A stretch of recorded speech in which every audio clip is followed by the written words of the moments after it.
Hello and welcome to another episode of PodcastDX, the show that brings you interviews with people just like you, whose lives were forever changed by a medical diagnosis. I'm Lita. I'm Ron. And I'm Jean Marie. Collectively, we're the host of PodcastDX.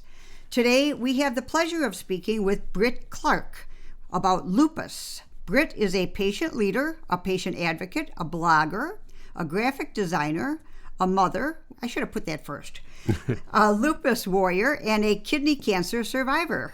Hi, Britt. Hi, Britt. Thank you so much for taking the time to speak with us today. Hi, everyone. Thank you so much for having me today.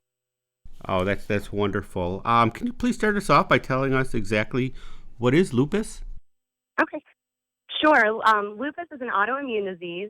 This means that your immune system attacks healthy cells and tissues by mistake. It can attack various parts of your body, including like joints, skin, kidneys, and even the brain. 9 out of 10 people with lupus are women, but it does actually affect men as well. Yeah, it is kind of weird that when you think lupus, you think women first, but it doesn't discriminate. The same thing with fibromyalgia, right? Yeah, exactly. Right. Exactly. Yeah. Right. The first thing that comes to mind is a women's disease, but nope. I think the only thing that we've got is pregnancy. Right now. Yeah. Technically, well, okay, we won't go there. Let's move on. Okay. Because there has been a transplant where, right. Yeah, okay.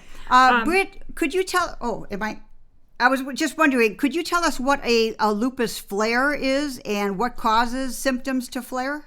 A flare, it's kind of like a period. Sometimes, some people it can only last for a few days. Other people, it could be weeks or even months. But the flare itself is just, like a time frame of when maybe symptoms are kind of flaring or coming out. And stress is a major flare trigger for me personally, and any sort of exposure to the sun. Okay. And let me backtrack a little bit. What signs and symptoms did you first notice, and what led you to, seek medical care? And what are the typical signs and symptoms of lupus, if you don't mind telling us about that as well? For me personally, I first noticed, I guess that something was wrong, was when I was pregnant with my youngest son. Okay. Starting at 16 weeks pregnant, I started having really bad joint pain and swelling in my hands and feet, and also one side of my pelvis. Okay. I had really bad fatigue that just, would not go away. And basically my OB doctors kept telling me the pain and fatigue were normal part of pregnancy, but I hadn't, experienced anything that drastic in my first pregnancy. So I think that was my first clue that something wasn't right. Okay. Right. Okay. At that time. Okay. Right. And how long did it take for you to actually get a diagnosis? And were they able to conduct specific tests that led to your diagnosis? It took me about 3 years to get a lupus diagnosis. I gave birth to my youngest son in April of 2013, and I got my official lupus diagnosis in April of 2016. Oh, that's a long time. Unfortunately, there's not a single test alone that can be used to make a diagnosis of lupus. Getting an accurate diagnosis is based upon certain criteria that must be met, and that includes clinical criteria and symptoms and immunological criteria with various lab tests like the ANA, anti-dsDNA, and some others. Okay. Britt, earlier you mentioned about some joint pain and all that. What are some other symptoms that people experience with lupus? It can vary definitely according to each patient, but a lot of people with lupus experience the joint pain and swelling, the photosensitivity to the sun, various skin rashes, including the infamous butterfly rash that a lot of lupus patients get on their face.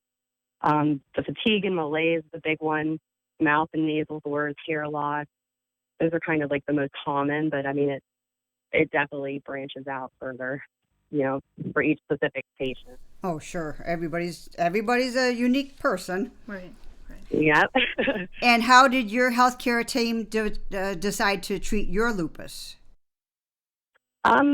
Originally, when I was first diagnosed, I was put on hydroxychloroquine and prednisone to kind of help reduce the inflammation I was having.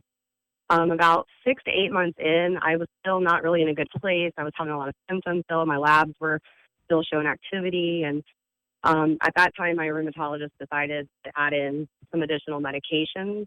Currently, I'm still on hydroxychloroquine, but I also take methotrexate and Benlysta. And right now, currently, I'm on prednisone, although I'm working really hard to taper off of them, but it's hard to come off the steroids. Right, right. And I understand that you also are dealing with trigeminal neuralgia, and you had kidney cancer. So you've been through so much, and I've heard that there is a potential link between traumatic injuries and autoimmune disease. So looking back, do you think that lupus was in part exacerbated by the other health concerns that you're dealing with?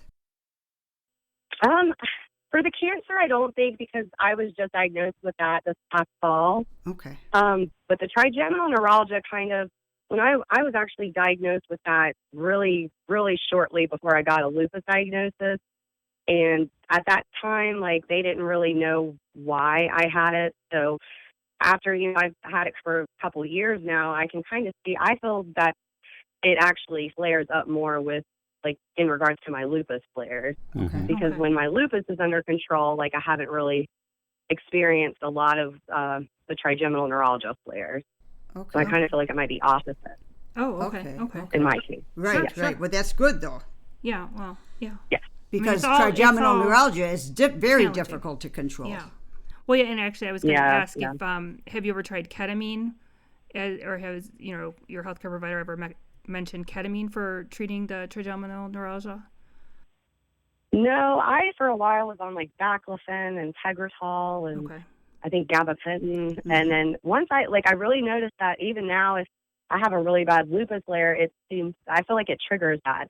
And they can never make a link between the two. But personally, I feel that that mine must be, I had an MRI and there wasn't a compression like some people have. And I feel like mine is maybe triggered by inflammation or something of that nature. Sure. Okay. And Britt, how has lupus affected your everyday life? You did mention that sun is an issue, but are you able to work? What adaptations have you made for that? Are you able to participate in recreational activities, and has it affected that and other leisure pursuits? Yeah, this is a question a lot of newly diagnosed people actually often ask me. Mm-hmm. It's really drastically affected my everyday life. I think that I would probably be a liar if I said it didn't. Mm-hmm. But I'm 33 now, and I'm a wife and mom to 2 young boys. And some days it's hard to keep up with their energy and their activities with school and after school activities. And honestly, there's some days that it's hard to make it just out of bed. Sure. It definitely has affected my life. Learning to have to kind of manage around, my symptoms and the kind of activities that we can do, whether it's in the sun or in the winter time. But on good days, I think that lupus has actually helped me to remind me of the wonderful things that I do have in my life. Right. And it's made me a stronger person than, I could have ever imagined.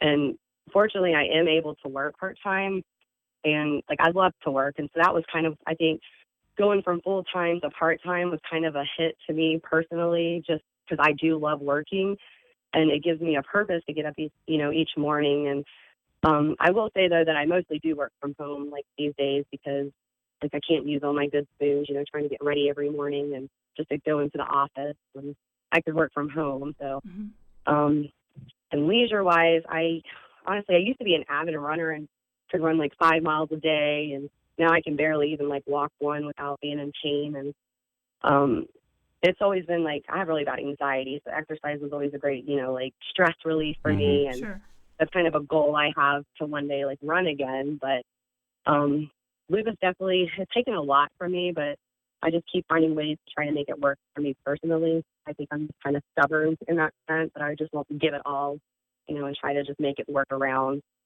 lupus. Well, that's good. Yeah, that's a good attitude. Britt, I know that a healthy well-balanced, diverse diet is important for our health. What role does nutrition play in living with lupus? I believe it plays a huge role in living with lupus, along with really any other chronic illness for that matter. With that said, though, I do struggle with this, as a lot of people do. But I have worked really hard, especially in the last year, of learning to make healthier choices and paying attention to foods that may increase or decrease inflammation. And one of the easiest changes that I personally did was adding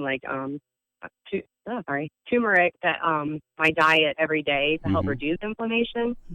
But one of the hardest was for me was breaking up with garlic.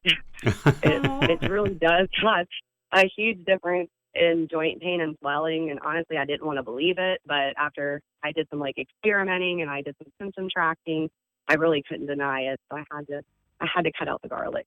Oh, wow. Yeah, and garlic is kind of in everything. Yeah, it is. Yeah. So what is the best advice that you've received from somebody else or a fellow advocate regarding lupus?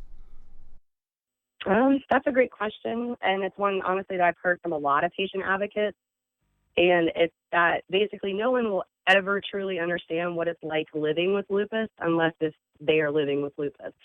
Our friends and family can be supportive in many ways, but people just won't truly understand what it's like to have lupus. And I think that once you kind of figure that out and you believe that, it makes it a lot easier on yourself because you're not expecting others to kind of be on that same level as someone, who did have lupus would be. And that's kind of the reason I advocate so much for joining online support groups so that people know, you're not alone in your journey. You just have to find your people. Okay. Yeah. And is lupus something that can get worse depending on the time of year? For me personally, summer is hard because of my photosensitivity issues. I discovered, a new love of sun protective clothing, which makes life a lot easier when you're trying to, do anything outside in the sun. Wearing broad spectrum sunscreen is a must. But even in the winter, you should be, using sunscreen. But honestly, for me personally, I feel that my joint pain is a lot worse in the winter. Okay. And it makes outdoor activities hard. And with the stress of the holidays, the winters honestly seem to be more of a struggle for me, I think, personally. I could understand that. And are you living in an area with a moderate climate, or is there a real fluctuation?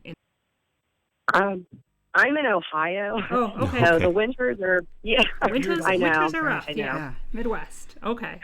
Okay. We're from Chicago, so we understand that. Yeah. How have your family and friends supported you on this journey with lupus?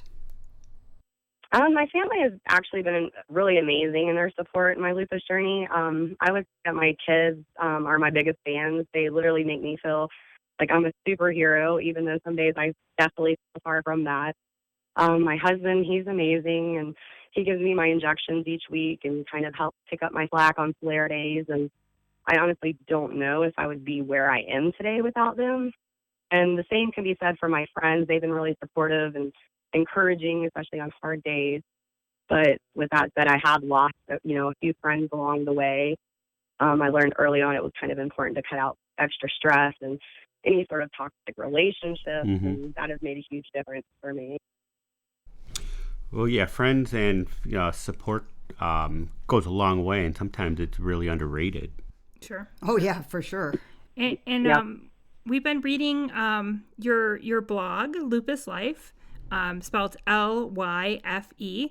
Can you tell us what inspired you to start a blog? Well, it takes about an average of 6 years for a person to actually get diagnosed with lupus, and a lot of people fight for years to find out what's wrong with them.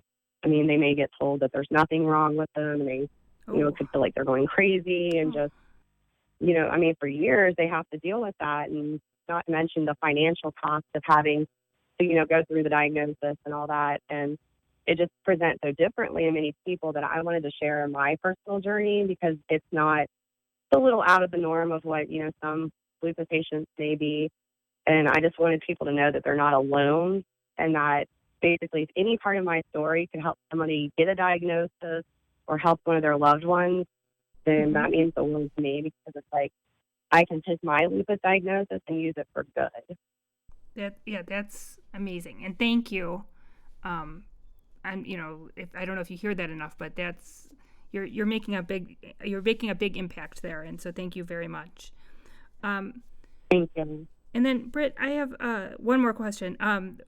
What tips or additional advice do you have for someone recently diagnosed with lupus? If they, what's your first piece of advice?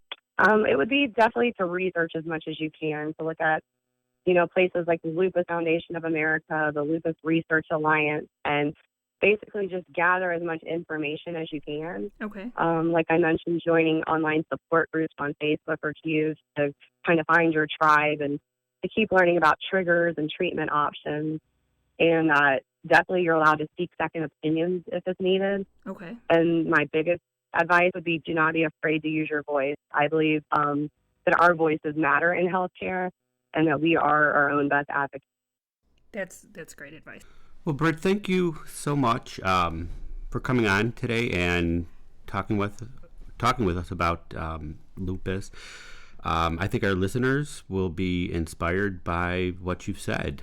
Before we end, though, how can we learn more about you?